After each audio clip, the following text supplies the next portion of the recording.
All right, I got on Michelle's video that she made the rhubarb treats on, and that's what I'm going to make today. So I will tell you the amount to put in for each of the ingredients as I go along. So I think that might be easier for you. Let's get started. Oh, and I should say that I am still doing Ozempic, and I am still doing a very modified, honestly, not just modified, but my appetite is still not very good, and I guess that happens, and that's probably why a lot of people lose a lot of weight, and I'll do an update on that maybe tomorrow. So, but I might have a little piece of this rhubarb treat because they look like they're going to be very good.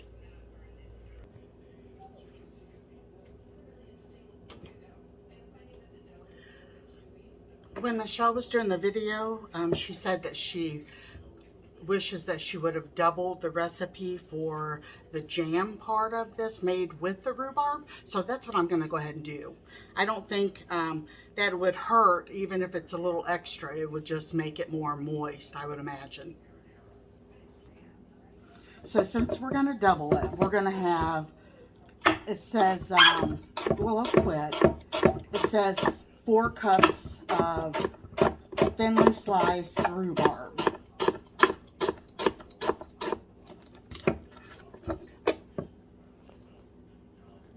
Okay, we're gonna cook this on medium heat. So I've got, since I'm doubling the recipe, I've got 4 cups of chopped rhubarb,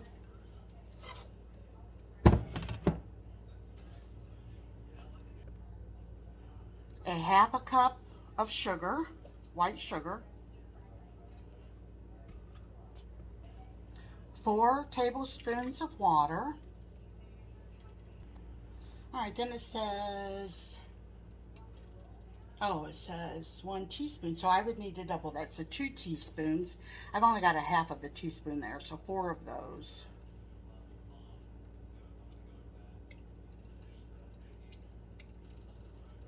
Of vanilla.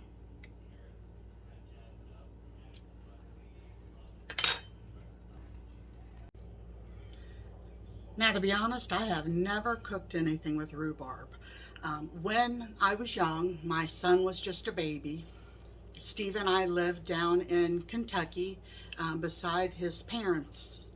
And Steve, that was the time in our lives where Steve was helping his dad with a tire shop. Well, we had a rhubarb patch that grew back by our little barn, and I knew what it was, but I had no idea how to fix it. And of course, that was before you could get on your phone and Google recipes, or before you could watch, YouTube or anything. So yeah, I wish that I would have known. I wish that I would have dug some of that up and brought it with me. But Steve told me that one of the little shops that he went in today, they had a couple of the rhubarb plants that you could, buy and plant them on your own. So I think if nothing happens, we might go back tomorrow or Friday and see if we can buy a couple plants and get some started. That would be great. Just to let everybody know, sometimes if I have something that's going to take a while to cook, I get a chair and sit down and watch it. It's not because of the weight, it's because of my back. I got a bad back, and it just makes it easier for me. But I wanted to let anybody know that's not ever cooked rhubarb. It is almost exactly like celery in the consistency, and even in the way, let me show you over here on the ones I haven't cut yet. See on the top, just like a celery, and then it's got the ridge down the middle of it. So yeah, it's hard like celery, and it's stringy like celery is. So I'm gonna cook this until it gets mushy like jam. All right, we are getting to where it needs to be. So I'm gonna go ahead and get started on the dry ingredients, the crumble that we're gonna be using with this recipe. All right, for the crumble, we are going to be using 1 1/4 cup of flour,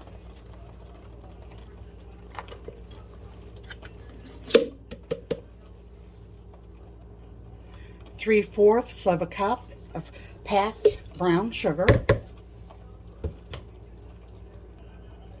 1 1/4 cup of oats,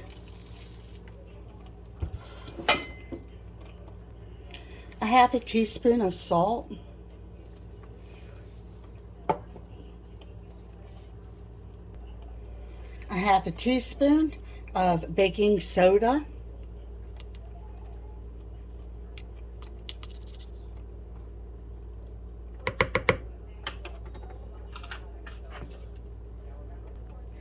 one teaspoon of cinnamon, and this is a 1/2, so I'm going to do 2 of those. And actually, I don't care if it's a little bit over because I love cinnamon. And then 3/4 cup of room temperature butter.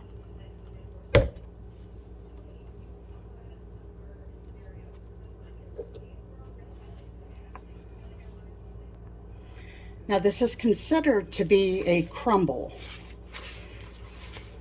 So it's not going to be, you know, like a cake mix or anything like that. It's going to be crumbly.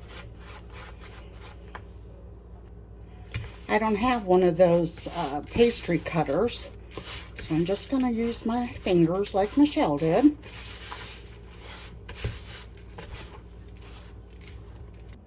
Alright, I'm just going to use this pan.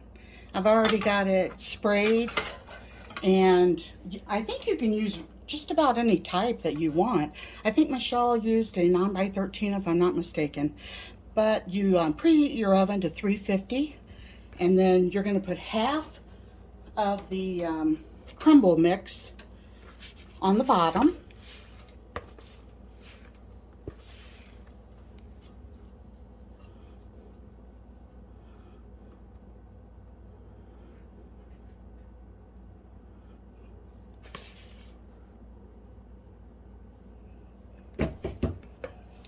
And then we're going to pour the jam mixture on top of that. See if I can do it with my other hand so you guys can see.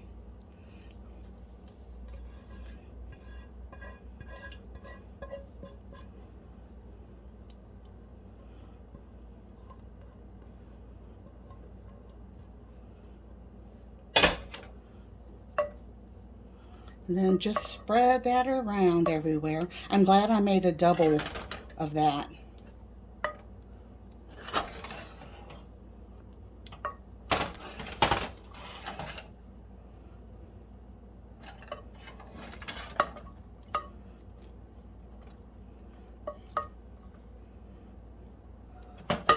All right, then we're going to put the rest of the crumble on top of this.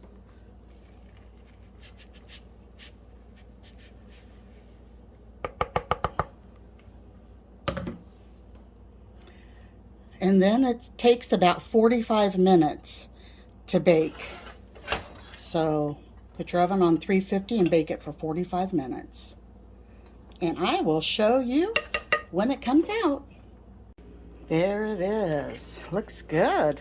I thought I would, instead of cutting it, since I put the extra rhubarb stuff in, I knew it would be more moist.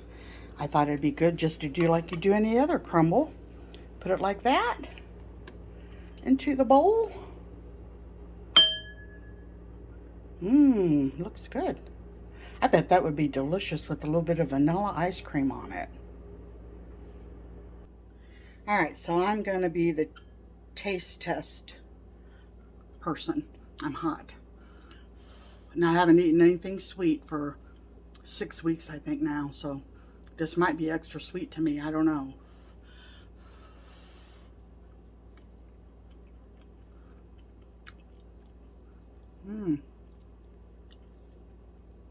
Oh, that is perfect. It's still got the tartness from the, I started to call it, it's rhubarb. It's still got the tartness from that. And, oh my goodness, that's delicious. It's going to really be hard not to eat that whole piece that I put in there. But yeah, it's delicious, you guys. Try it. Seriously, it's very good. And there's the inside. I would say do like I did with the double portion. Oh yeah, that's some good stuff. All right, everybody, thanks so much for watching today. We'll talk to you on the next video.